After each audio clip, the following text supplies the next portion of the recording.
Okay, we're back live from PlayStation's E3 booth. We're broadcasting live all week, and we're here to check out Mad Max, coming to PS4 this September. Now, Mad Max, this is a game of cool tempers. It's a universe where people talk things out, right? Rather than all this violence and bloodshed we've been seeing. Absolutely. Parties, get-togethers. Yep.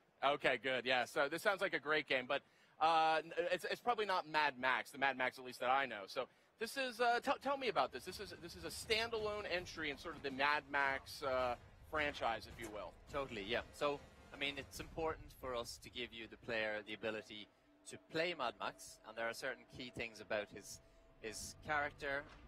He's the iconic anti-hero, but also his story arc. You know, he's usually weathered by his entanglements with humanity, which always end up disastrously. He gets closer and closer to people because, out of necessity, he needs to get where he wants. But then usually tragedy follows him, and he's whipped back to a point of near insanity. So that's his story arc. But we want to put you in the seat of Mad Max, and then we want to let you, in this open world, post-apocalyptic environment, we want to let you be the author of your own unique Mad Max story. Very cool. So we're checking out some gameplay here. Obviously, it's got this open world that Avalanche is so well known for crafting. And, you know, you guys have always been so good at creating an environment that it's almost a character unto itself. Tell me a little bit about the wasteland here that we're going to be seeing in the game. Yeah, so that's definitely right. We want players to be able to spend many hours in the world, and it should keep rewarding them for exploring. So there should be surprises. In this case, we built the world by concepting how this area looked before the apocalypse. So we built a working city, an oil refinery, some oil rigs, an industrial area, a financial district, an airport, and so on, and a bay with oil rigs and a harbour wall, and then we destroyed it. We let the apocalypse roll in. We don't say exactly what that was, but it's probably a mixture of, you know, nuclear storms and war and whatever. So it's now covered over. The sea is dried out, seabed. A lot of the areas are covered over with sand. Pests, pestilence and disease has probably ridden the whole area. So, but we still want you to be able to puzzle together, like decode what has happened here. And the more you explore, the more you're prepared to invest in that discovery, the more signs you'll see of this world as it was before the apocalypse. Now, I know that vehicular combat, a big focus of the game, we'll get to that just in a second here, but I see Max kind of running around, exploring, looks like scavenging supplies. Talk a little bit about what you can do when you're not riding in that V8.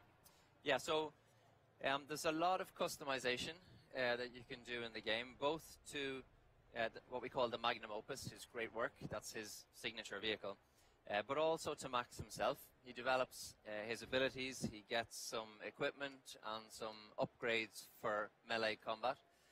We have a brawler melee combat mechanic, which I think is very authentic Max. It's brutal. He knows that any particular scenario or combat situation can be his last, so he's fighting for his survival. He's efficient, he shows no mercy, but not out of, you know, malice or evil. He's just, you know, he wants to survive, and he's the perfect main character to keep himself alive in the wasteland. Very cool. So right now it looks like we're draining some fuel out of a canister of some He's actually filling up his canteen with water. Okay, got it. There are a few of those water sources dotted around the wasteland. They're hard to find, but there are some allies and civilians in the world who will help you find some of these resources that are in great shortage. I hope he's pouring that through a Brita filter. That's all I've got to say. He's used to eating some pretty disgusting stuff.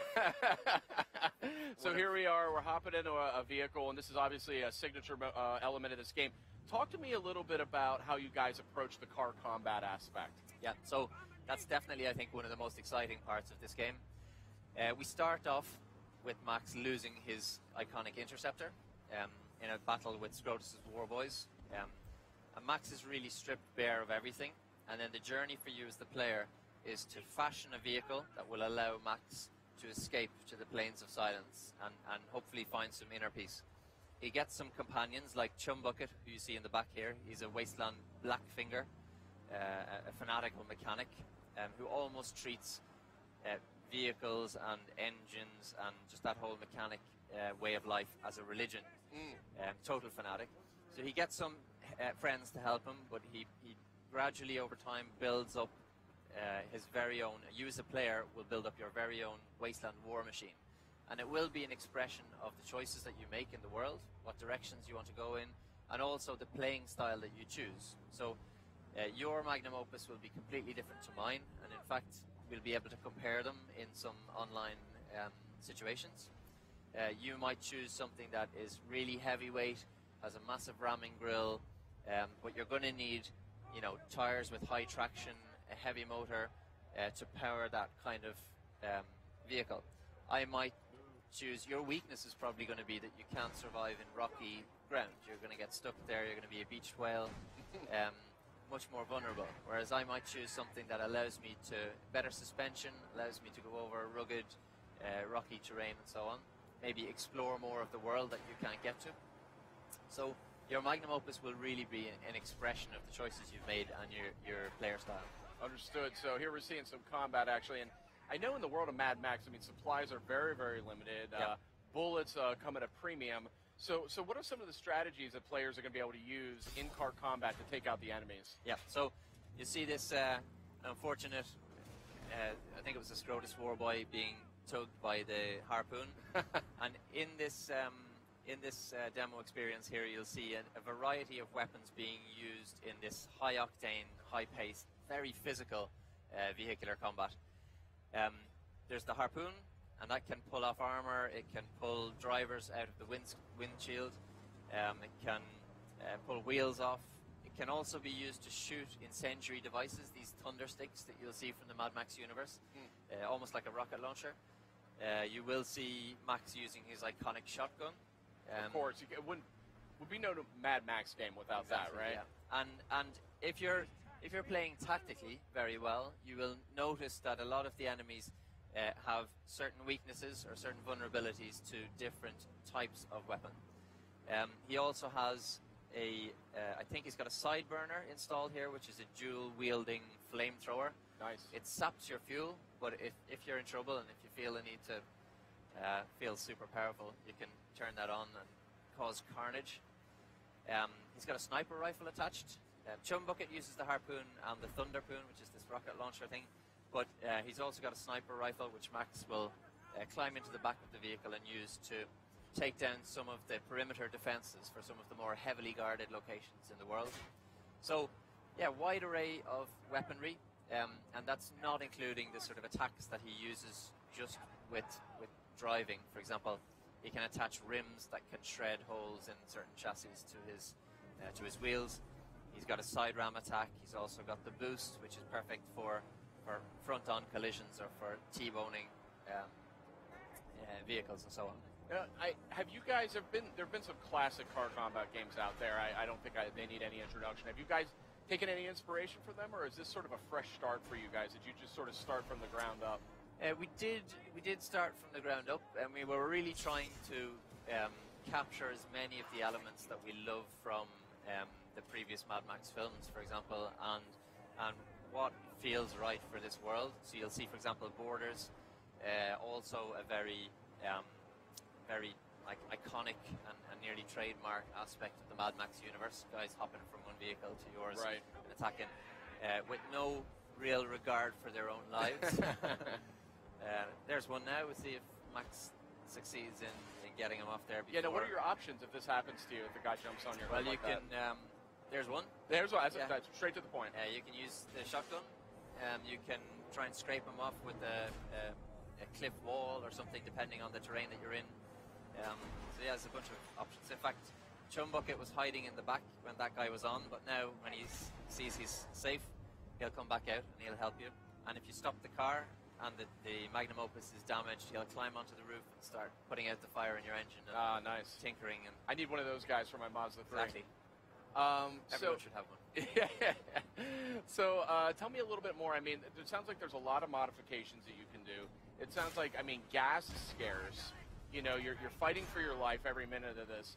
How do you guys break up this like intense car combat? Yep. Obviously, so you do get out of the car sometimes. I'm curious, are there ever do you fight guys mano a mano like boss battles or tough battles that it's just max on a tough enemy? Absolutely. I mean, just the main storyline. There's a good balance between different types of scenarios, the characters that you're meeting. Hand-to-hand combat represents, it depends on the choices that you make, of course, in the open world, but it could easily represent 40% of the game time for certain players. Wow. And hence the sort of upgrading abilities and the character progression related to hand-to-hand combat. There's also a plethora of weapons and options that you can use in hand-to-hand combat, like thunder sticks can be used as a weapon. You can jab it into someone's chest, kick them back. If they happen to explode in a gang of other war boys, then they'll all catch fire and sounds fun. Yeah. So equally brutal and high-paced. But exploring the world is definitely something that we want to use as a way to get a breather. We like to, because of the perimeter defenses that are placed around certain camps, we like to encourage you to take out your binoculars and scout. Find a convoy, find one that you think, well, I'm probably going to be able to take this one down, or, well, this one looks really heavily guarded. I'm going to have to go back, upgrade my magnum opus, get some more armor, maybe more ammo before taking on this one.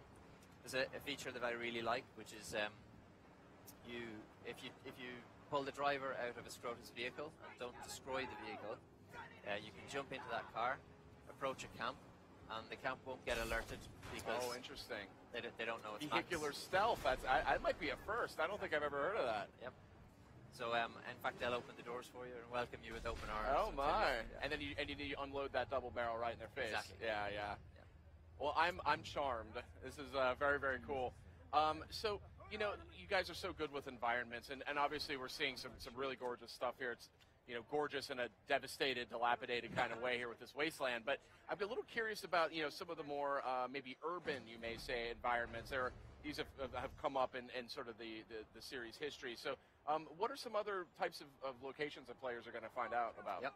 Well, at first glance, as I mentioned earlier on, it will seem like just a barren, desolate landscape. And that's what we want to present you as the player at the start. You shouldn't know what direction you need to take, you shouldn't know what the world has in store for you, and it should seem terrifying almost. But as you start to get alliances, as you start to get information and intel from civilians in the wasteland, Chumbucket will give you hints as well, then you'll realize that there's a lot more hidden to this world. There are a lot of underground locations, again, well-preserved reminiscences of the pre-apocalyptic world. Fascinating. Intact areas that little bubbles of civilization. Exactly, yeah. Wow. And you'll even find like pictures and notes from people from before whatever hit us. There's also staging posts for major areas of the storyline. In Gastown is sort of the home of Scrotus, and you're not going to be able to. Max is convinced that he won't escape this wasteland without a V8 engine, so that he can outrun the biggest and baddest vehicles that Scrotus can throw at him.